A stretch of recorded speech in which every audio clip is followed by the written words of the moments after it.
তৃণমূল সরকার ভয় পেয়ে গেছেন।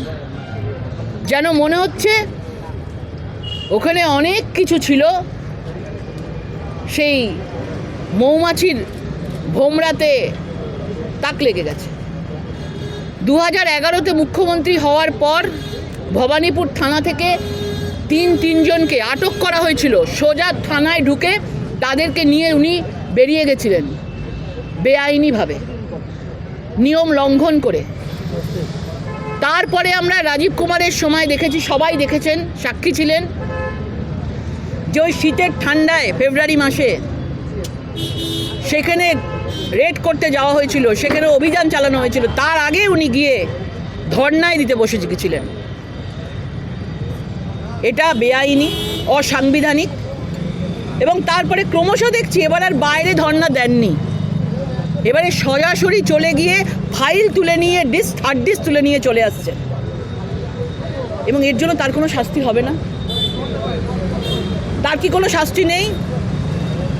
আজকে সিআইডি যদি কোনো জায়গায় তদন্ত করত, সেইখানে কেউ গিয়ে কি সামনে গিয়ে সেইখান থেকে ফাইল নিয়ে আসতে পারত? তিনি কি করতেন তাকে?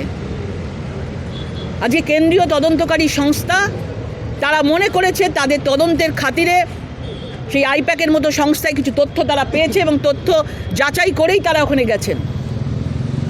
আজকে রেড চলাকালীন একজন মুখ্যমন্ত্রী, শপথ নেওয়া মুখ্যমন্ত্রী, অসাংবিধানিকভাবে সংবিধান মানা মুখ্যমন্ত্রী অসাংবিধানিকভাবে সেখানে ভেতরে ঢুকে তিনি নিয়ে আসছেন। তাহলে ভাবুন আমাদের বাংলার অবস্থাটা কোথায় গিয়ে দাঁড়িয়েছে, কোথায় গিয়ে দাঁড়িয়েছে।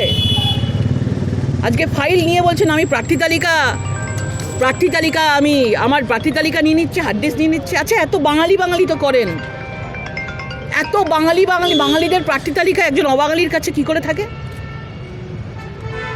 আইপ্যাক সংস্থা তো যিনি চালান তিনি তো অবাঙালি প্রতীক জেন। তাহলে বাঙালিদের ভাগ্যটা অবাঙালিদের ঘরের অফিসে রয়েছে, সংস্থার অফিসে। আরুডি আসছে লাগাতার বাঙালি আর অবাঙালি বিভেদ করে যাচ্ছেন, আর আমরাও এইগুলো খেয়ে যাচ্ছি, আমরাও এগুলো শুনে যাচ্ছি। এবং এর জন্য আমরা আজকে এসেছিলাম। আমরা এসে আজকে আমরা আমাদের মাননীয় রাজ্যপালকে জানিয়েছি এবং উনি বলেছেন উনি ওনার মতনভাবে ব্যবস্থা নেবেন। আজকে উনি না ফাইল নিয়ে তিনি সরাসরি আইনের মাধ্যমে লড়তে পারতেন। উনি তো আইনটা খুব ভালো বোঝেন বলেন নিজে, তা আইনের মাধ্যমে লড়তে পারতেন। তিনি সামনে গিয়ে তদন্ত রোখার মতো তাকে অধিকার কেউ দেয়নি, সাধারণ মানুষ নেই, ওনারও নেই। উনি মুখ্যমন্ত্রী, উনি অভিভাবক।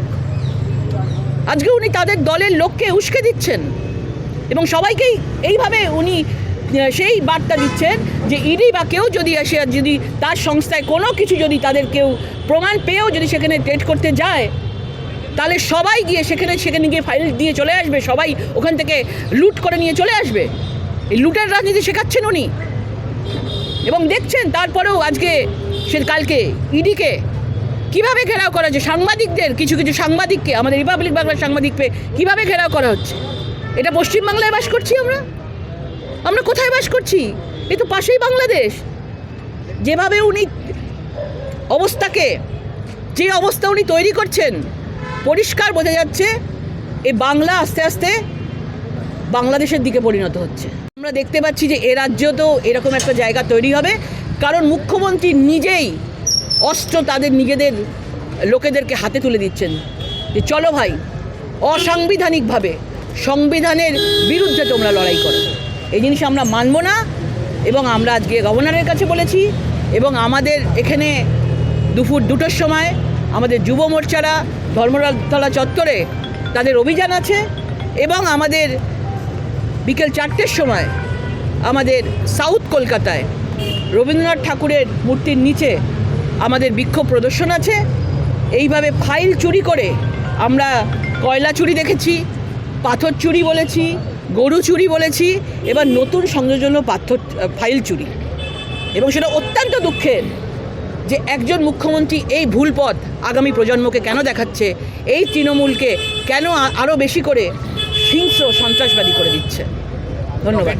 সবাই চোখের সামনে একজন তদন্ত করার সময়, রেড করার সময় একজন বাংলায় সংবিধানের শপথ নেওয়া মুখ্যমন্ত্রী সেটা কি করে করতে পারেন, কি করে তাদের চোখের সামনে থেকে ফাইল নিয়ে আসতে পারেন, এবং তারপরে তার সঙ্গে তাদের পুলিশ অফিসার যারা অ্যাডমিনিস্ট্রেটিভ লেভেলে রয়েছেন কর্মরত অবস্থায়, ডিউটি অবস্থায়, তাদেরকে সঙ্গে নিয়ে তিনি তাদেরকেও সংবিধান লঙ্ঘন করার জন্য প্রেশার দিয়ে জোর করে তাদেরকে নিয়ে গিয়ে তাদেরকেও কিন্তু এই সংবিধান লঙ্ঘন করার বাঁধটা তাদেরকে দিয়েও ভেঙেছে, শুধু নিজে ভাঙেননি। সোশ্যাল মিডিয়ার মাধ্যমে আমরা দেখেছি যে সংবিধানে শপথ নেওয়া একজন মুখ্যমন্ত্রী কেন্দ্রীয় তদন্তকারী সংস্থা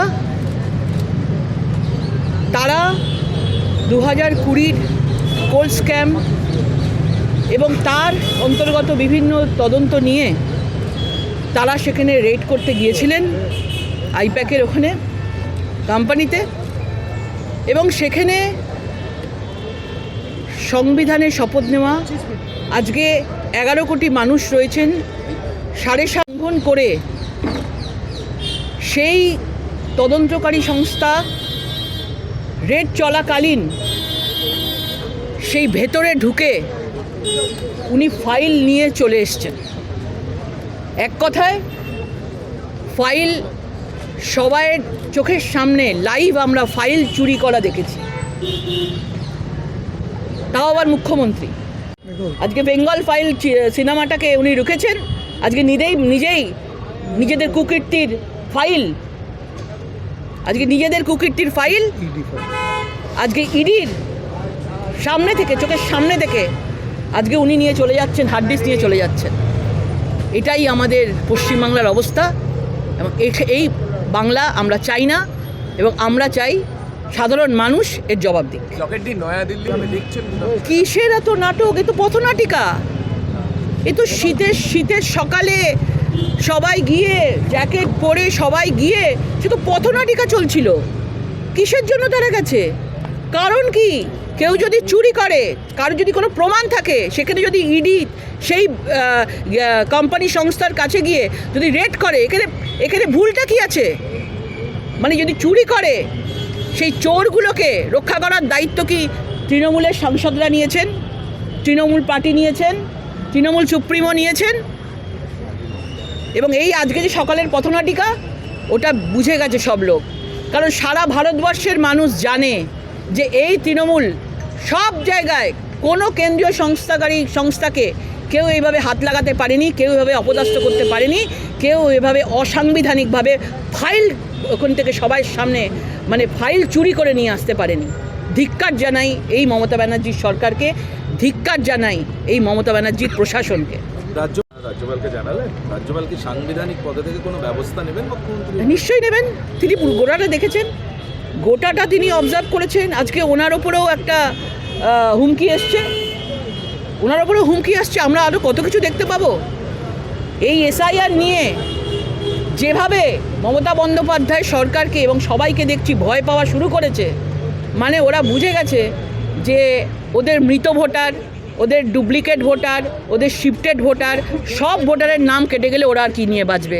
কারণ 2,34,00,000 ভোট আজকে ভারতীয় জনতা পার্টিকে মানুষ আশীর্বাদ করেছে। আর এই 2026-এর ইলেকশনে মানুষ বুঝে গেছে যে এই মমতা ব্যানার্জিকে আর এই সরকারকে আর রিপিট করা যাবে না। তারা বিকল্প খুঁজছে, ভারতীয় জনতা পার্টি হচ্ছে একমাত্র বিকল্প। তৃণমূলের তরফ থেকে অভিযোগ করা হচ্ছে যে রাজ্যপালের হুমকির পিছনে অমিত শাহর পরিকল্পনা রয়েছে, শুভেন্দু অধিকারীর চক্রান্ত রয়েছে। এনারা তো নিজেরাই সব কিছু করেন, নিজেরাই প্রশ্ন করেন, নিজেরাই হুমকি দেন, কে হুমকি দেন সেটাও বলে দেন। আপনারা বুঝে নিন, রাজ্যপালকে যতদিন ধরে রাজ্যপাল এখানে সব সময় তাকে অপদস্থ করা হয়েছে, রাজ্যপালকে আজকে রাজ্যপালের মতন সম্মান এই রাজ্যে দেওয়া হয়েছে। আপনারা বাকি রাজ্যে গিয়ে দেখুন রাজ্যপালের, গভর্নরের কী সম্মান, কিন্তু এই রাজ্যে রাজ্যপালকে কোনো সম্মান দেওয়া হয়নি। এখন রাজ্যপালকেও নিজেদের মধ্যে একটা বিভেদ তৈরি করে রাজনীতি করছে, কোনো লাভ হবে না। রাজ্যপালকে যারা হুমকি দিয়েছে তাদেরকেও খুঁজে বার করা হবে, তাদেরও সাজা হবে।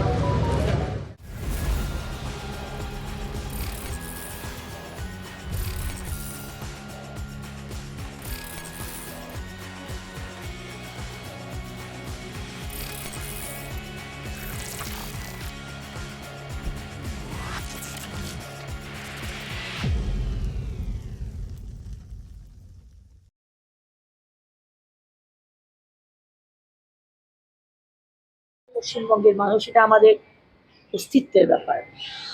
সেটা ইলেকশন কমিশনকে দেখতে হবে, এটা আমাদের কোনো বিষয় না। পার্ক সার্কাসে আজ গতকাল রাতে মাঝরাতে একটা বাড়ির চাঙড় ভেঙে পড়েছে এবং সেখানে আমরা গেছিলাম সকালে, একজন মারা গিয়েছে, 3জন গুরুতর আহত এবং ভিতরে কোনোভাবেই পুলিশ ঢুকতে দিচ্ছে না। যারা এলাকার বাসিন্দা তারা বলছে ভিতরে একটা বাড়ির ছাদ, কিন্তু যে বাড়ির ছাদের আন্ডারে একটাই বাড়ি থাকার কথা, কিন্তু সেখানে গজিয়ে গেছে ইল্লিগাল কনস্ট্রাকশন, গজিয়ে গেছে 3-4টে করে বাড়ি। এভাবে আর কতদিন? এর আগেও এই বাড়ি ভেঙে পড়ার ঘটনা পার্ক সার্কাস চত্বর। দেখুন, আপনি সিস্টেম যদি চেঞ্জ না করেন তাহলে কোনোদিন চেঞ্জ হবে না। সরকারকে বদলাতে হবে তার জন্য। মমতা ব্যানার্জি মুখ্যমন্ত্রী, স্বরাষ্ট্রমন্ত্রী, পুলিশ মন্ত্রী, তার মন্ত্রী ফিরহাদ হাকিম রয়েছেন মেয়র সাহেব কলকাতা মিউনিসিপ্যাল কর্পোরেশনে, বিভিন্ন আমাদের বিধায়করা রয়েছেন এমআইসি। সুতরাং তাকে তো এই বিষয়গুলো দেখতে হবে। তাকে তো আজ এইটা তো প্রথম ঘটনা নয়। আমরা সেই তবে থেকে দেখে আসছি, পার্ক স্ট্রিটে আগুন লেগে গেল, পার্ক স্ট্রিটের বহুতল বাড়িতে কতগুলো মানুষ মারা গেল, বললো সিঁড়ি নেই। এত বড় কোটি কোটি টাকা পায় এই কলকাতা মিউনিসিপ্যাল কর্পোরেশন, মানে আমাদের প্রাণগুলো কোনো প্রাণই নয়। কুকুর বেড়ালের প্রাণও বোধহয় আমাদের থেকে বেশি দামি। আজকে গুলশান কলোনিতে আমরা দেখছি, আজকে জায়গায় জায়গায় দেখছি আগুন লেগে যাচ্ছে। আজকে এখানে কোনো নিয়ম নেই, কোনো যে ফায়ার ব্রিগেডের যে লাইসেন্স, ইলেকট্রিসিটির যে লাইসেন্স। বড় বাজারে, আপনি বড় বাজার যদি যান, দেখে জটলা পাখি রয়েছে ইলেকট্রিক সব কেবলস, যে কোনো সময় অ্যাক্সিডেন্ট হতে পারে। এগুলো কি ফিরহাদ হাকিম জানেন না? এগুলো কি মমতা ব্যানার্জি জানেন না? এগুলো কি অরূপ বিশ্বাস বিদ্যুৎ মন্ত্রী জানেন না? সবাই সব জানেন। এদের শুধু টাকা পয়সা, শুধু টাকা আসতে হবে, তোলাবাজি করতে হবে, সিন্ডিকেটটা চালাতে হবে। পরিবেশ নষ্ট হোক, বাংলার মানুষ শেষ হোক, তাতে কিছু যায় আসে না। গদ্দিতে থাকতে হবে, গদিয়ে রাখতে হবে। মহিলা মোর্চা আগামী দিনে মাঠে নামছে, আজকে বৈঠক হয়েছে আপনাদের। মহিলা মোর্চা চিরকালই মাঠেই ছিল। আমি যখন ছিলাম, লকেট দি ছিলেন, রূপা দি ছিলেন, এবং আজকে ফাল্গুনী দি রয়েছেন, তনুজা দি আছে। সব মহিলা মোর্চাই সবসময়তেই মাঠে নামেন, সবসময়তেই আন্দোলনে রয়েছেন। কিন্তু হ্যাঁ, 90 দিন বাকি, 3 মাস মতো, কিভাবে বাংলার মহিলাদের কাছে পৌঁছতে হবে এবং মহিলাদেরকে বোঝাতে হবে যে 1000 টাকা লক্ষ্মীর ভাণ্ডারে কিছু হয় না। এক হাতে 1000 টাকা আর অন্য হাতে আপনার বাড়ি দেওয়া হচ্ছে না, শৌচালয় দেওয়া হচ্ছে না, আপনার ছেলে মেয়ের চাকরিটা দেওয়া হয়নি, চলে যেতে হচ্ছে পরিযায়ী শ্রমিক হয়ে। কি হয়? আমরা দেবো 3000 টাকা, আমরাও ভাতা দেবো, অন্নপূর্ণার ভাণ্ডার দেবো, বিধবা ভাতা, বার্ধক্য ভাতা দেবো। কিন্তু ডিফারেন্স হচ্ছে, বাড়িতে বসে আমার মা, মাসি, কাকিমারা, তারা যে যেটা পারেন, কেউ আচার বানাতে পারে, কেউ পাঁপড়, কেউ বড়ি, কেউ সোয়েটার, তারা সেটা বানাবেন। আর আমাদের মোদী সরকার এলে আমরা সেটা কিনে আমরা বাজারে বিক্রি করে আপনার ব্যাংক অ্যাকাউন্টে ঢুকিয়ে দেবো। তাই শুধু 3000 টাকার অন্নপূর্ণার ভাণ্ডার দিয়ে চুপ করে বসে থাকবো না, যেরকম ভাবে বসে আছেন মমতা ব্যানার্জি, বসেছিলেন এতদিন। সশক্তিকরণ, কিসের সশক্তিকরণ? চায়ের দোকানের মতো মদের দোকান হয়ে গেছে। আজকে সেই মদ খেয়ে বাড়ির পুরুষ এসে মহিলাদেরকে মারধর করছে, ডোমেস্টিক ভায়োলেন্স করছে। কিসের কিসের সশক্তিকরণ? কোন মহিলা চাকরি পেয়েছে? কোন মুসলিম মহিলা চাকরি পেয়েছে? এই যে এত মুসলিম অ্যাপিসমেন্ট আপনি করেন, কেউ কিচ্ছু পায়নি। না হিন্দু, না মুসলমান, না শিখ, না খ্রিস্টান, কেউ কিচ্ছু পায়নি। আপনি শুধু রাজনীতি করে গেছেন, আপনি কারোর জন্য কিছু করেননি। তাই পরিবর্তন নিশ্চিত। বাঁচতে চাই বিজেপি। তাই মধ্যপ্রদেশের প্রাক্তন মন্ত্রী লাল সিং আর্য, তিনি মতুয়া ভোট নিয়ে গতকাল বলেছেন যে জাতপাত ধর্ম নয়, যারা বাংলাদেশ থেকে ঢুকেছে তারাই অনুপ্রবেশকারী, তাদেরই ভোটাধিকার থাকবে না। কিন্তু বিজেপি তো বারবার বলেছে যে মতুয়ারা যারা ধর্মীয় কারণে এদেশে এসেছে, রাজ্যে এসেছে, তাদেরকে নাগরিকত্ব দেবে বিজেপি। হ্যাঁ, যারা আমাদের হিন্দুরা যারা এসেছেন, মতুয়া রাজবংশী, যারা ওখান থেকে পালিয়ে আসতে হয়েছে, এই দীপু দাসের পরিবারের মতো, কালকেও যাকে মারা হয়েছে, পুড়িয়ে দেওয়া হয়েছে, তার মৃত্যু হয়েছে, একজন ব্যবসাদার হিন্দু। আজকে হাজার হাজার লক্ষ লক্ষ মানুষ যারা পাকিস্তান থেকে, আফগানিস্তান থেকে, বাংলাদেশ থেকে পালিয়ে আসতে হয়েছে শুধু হিন্দু হবার জন্য, তাদেরকে আমাদের সরকার, আমাদের সম্মানীয় গৃহমন্ত্রী এই কনফিডেন্স দিয়েছেন যে কারুর নাম বাদ যাবে না। দেরি হতে পারে, কিন্তু সবার নাম সিএএ তে নাগরিকত্ব দেওয়া হবে। কিন্তু লাল সিং আর্য যে কথা বলেছেন গতকাল, যে জাত, ধর্ম, বর্ণ কিছুর ভিত্তিতে নয়, যেই অনুপ্রবেশকারী বাংলাদেশ থেকে এসেছেন তাদেরই ভোটাধিকার তিনি থাকা উচিত। তিনি এটাই বলতে চেয়েছেন যে কে মারোয়াড়ি, কে দলিত, কে ব্রাহ্মণ, কে মতুয়া, কে রাজবংশী, এগুলো দেখার দরকার নেই। আমরা সবাই হিন্দু। যে কোনো হিন্দু বাংলাদেশ থেকে আসুক, পাকিস্তান থেকে অত্যাচারিত আসুক, ফর রেফিউজ, প্রাণ বাঁচানোর জন্য তাকে আমাদের সরকার সিএএ দেবে। আমাদের মুসলিম সম্প্রদায়ের যে ভাই বোনেরা রয়েছেন তারাও নাগরিকত্ব পাবেন, তার জন্য আলাদা প্রসেস রয়েছে, সেই প্রসেসে তারাও নাগরিকত্ব পাবেন। কিন্তু সিএএ শুধু হিন্দুদের জন্য, বা আমাদের আর 6টা যে ধর্মের মানুষ রয়েছেন, শিখ রয়েছেন, জৈন রয়েছেন, পার্সি রয়েছেন, বুদ্ধিস্ট রয়েছেন, যারা অত্যাচারিত তাদের জন্য। বাকি তো মুসলিম সম্প্রদায়ের মানুষও আসতে পারবেন।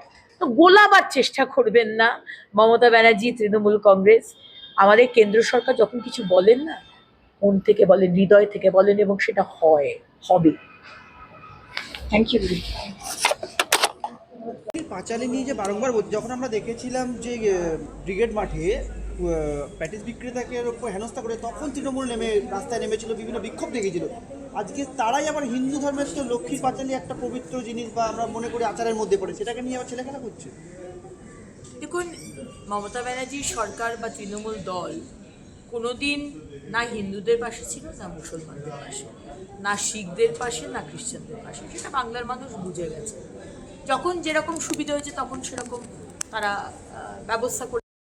আজকে বাংলার টিচার্সে রাজেশ তাপস দাড়িভিটে তাদেরকে মমতা ব্যানার্জির পুলিশ গুলি করে দিয়েছে। আমরা রামনবমীর মিছিল করতে চেয়েছি, আমাদের আদালতে পাঠানো হয়েছে, আমাদের পারমিশন দেওয়া হয়নি। দুর্গাপুজোর মা দুর্গার ভাসান হবে, সেখানে প্রায়োরিটি পেয়েছে মোহরমের মিছিল। মা শীতলার মন্দির জ্বালিয়ে দিল, কাউকে অ্যারেস্ট করা হলো না। মা কালীর মূর্তি গলা কেটে দিচ্ছে, প্রায় দিনই হচ্ছে। সেই মা কালীর মূর্তিকে প্রিজন ভ্যানে তুলে নিয়ে যাওয়া হচ্ছে। কোনো বিচার নেই, কোনো জাস্টিস নেই। সুতরাং আপনি যদি এখন 3 মাস বাকি ভোট পাওয়ার জন্য, হিন্দুদের ভোট পাওয়ার জন্য, আপনি যদি এখন জগন্নাথ কালচারাল সেন্টার, দুর্গাঙ্গন, আজকে মহাকালের মন্দির করতেই পারেন, অসুবিধা নেই। আপনি হুমায়ুন কবিরকে দিয়ে মসজিদও বানাতে পারেন, কিন্তু সরকারি টাকায় যেন সেটা না হয়। এবং বাকি ডিসিশন জনতা জনার্দন নেবে। 15 বছর কোনো ডেভেলপমেন্টের কাজ হলো না। 3 মাস আগে মন্দির মসজিদ, যে অভিষেক ব্যানার্জি বলেছিলেন বিজেপি নাকি ধর্মের রাজনীতি করে, আজকে তারাই রাস্তায় নেমে কখনো লক্ষ্মীর পাঁচালী, কখনো জগন্নাথ কালচারাল সেন্টার, কখনো হিজাবের মতো করে পড়ে ঈদের মঞ্চ থেকে বলা হিন্দু ধর্ম গন্দা ধর্ম। এগুলো মানুষ বোকা নয়, মানুষ বোঝে। তিনি মুখ্যমন্ত্রী এবার নিজেই এসআইআর নিয়ে সুপ্রিম কোর্টের দ্বারস্থ হচ্ছেন। যেতেই পারেন, উনি মুখ্যমন্ত্রী। আর 15 বছর ধরে তো আমাদেরই করের টাকা, ট্যাক্সের টাকা খরচা করে প্রতিটা কেসে সুপ্রিম কোর্টে গেছেন। সেখানে নাম করা সব অ্যাডভোকেটদের এনগেজ করেছেন, যাদের এক একটা হিয়ারিং এ লক্ষ লক্ষ টাকা ফিস, আমাদের ট্যাক্সের টাকায়। এবারও উনি যাচ্ছেন মানুষকে গোলাবার চেষ্টা করা, শেষ যাবার আগে শেষ কামড়টুকু দেওয়া আর কি। কিন্তু 12টা রাজ্যে যেটা হচ্ছে, পিন ড্রপ সাইলেন্স। একটা সাংবিধানিক প্রতিষ্ঠান ইলেকশন কমিশন যারা বলছে যে বাংলাদেশের ইনফিলট্রেটার্স, রোহিঙ্গা, পাকিস্তানি, তারা আমাদের ভোটার লিস্টে থাকবে না, সেখানে অন্যায় কোথায়? মৃত ব্যক্তিরা, তাদের নাম থাকবে না, সেখানে অন্যায় কোথায়? শিফটেড ডুপ্লিকেট ভোটার থাকবে না। আপনি তো যখন মুখ্যমন্ত্রী ছিলেন না, পার্লামেন্টে দাঁড়িয়ে এর প্রতিবাদ করেছিলেন, একগুচ্ছ কাগজ মুখে ছুঁড়ে মেরেছিলেন ডেপুটি স্পিকারের। তাহলে সেই সময়কার আপনার যে স্ট্যান্ড আর এখনকার যে স্ট্যান্ড হঠাৎ চেঞ্জ হয়ে গেল কেন? কেন চেঞ্জ হলো? এই 15টা বছর, 2011 থেকে 2024, আপনি যে এই 58 লাখ নাম, আরো নাম কাটা যাবে, তাদেরকে দিয়ে ভোট করিয়েছেন এবং জিতেছেন, এবং সেই কারণেই আজকে আপনি সুপ্রিম কোর্টে যাচ্ছেন। এটা বাংলার মানুষ বুঝে গেছে। অভিষেক বন্দ্যোপাধ্যায় অন্যদিকে বারুইপুরে র্যাম্পে হেঁটে যে কথাগুলো বললেন, দেখা গেল সবকটাই মিথ্যে। 3জনকেই 6 নম্বর ফর্ম ফিল আপ করিয়ে দেওয়া হয়েছে, যাদেরকে উনি র্যাম্পে উঠেছিলেন, তাদের কারোর নামই বাদ দেওয়া হয়নি। তাহলে এই যে একের পর এক মিথ্যাচার করে যাচ্ছেন, তাদের উপায় নেই। বাংলার মানুষকে এতদিন প্রতারণা করে ভুল বুঝিয়েছিলেন, অনেক ভুল বুঝিয়েছিলেন হিন্দুদের, অনেক ভুল বুঝিয়েছিলেন মুসলমানদের, ওয়াকাফ সম্পত্তি হতে দেব না। তারাও দেখলো যে সিএ হলো, কিন্তু কারোর কিছু অসুবিধা হলো না। এতগুলো রাজ্যে মুসলমানরা রয়েছে, কারোর কোনো অসুবিধা নেই। ওয়াকাফ সম্পত্তি বললেন হতে দেব না, সেই করতে হলো। এই মানুষ বুঝে গেছে যে আজকে এই পার্টি তারা মিথ্যে কথা বলে। প্যাথোলজিক্যাল লায়ার বলে একটি শব্দ আছে। মমতা ব্যানার্জিও প্রচন্ড অসত্য কথা বলেন এবং রাজনীতির জন্য অভিষেক ব্যানার্জিও প্রচন্ড অসত্য কথা বলেন এবং কমপ্লেন 3টে কমপ্লেন গেছে। বারবার তো ইলেকশন কমিশন বলেছে কারুকে যদি অন্যায়ভাবে নাম কাটা যায়, সে বেঁচে আছে অথচ মৃত বলে নাম কাটা গেছে, তার নামটা অন্য কোনো কারণে কাটা গেছে, অবশ্যই ইলেকশন কমিশনকে জানান। কিন্তু সেখানে দেখা যাচ্ছে 3টে নাম 6টা নাম জমা পড়েছে। তাই আসল কারণটা কি, কেন আপনারা এসআইআর কে বন্ধ করতে চাইছেন, এটা বাংলার মানুষ বুঝে গেছে। কিন্তু আপনি একটা জিনিস বুঝতে পারছেন না মমতা ব্যানার্জি, যে এসআইআর যতক্ষণ না হচ্ছে ততক্ষণ কিন্তু ইলেকশন হবে না।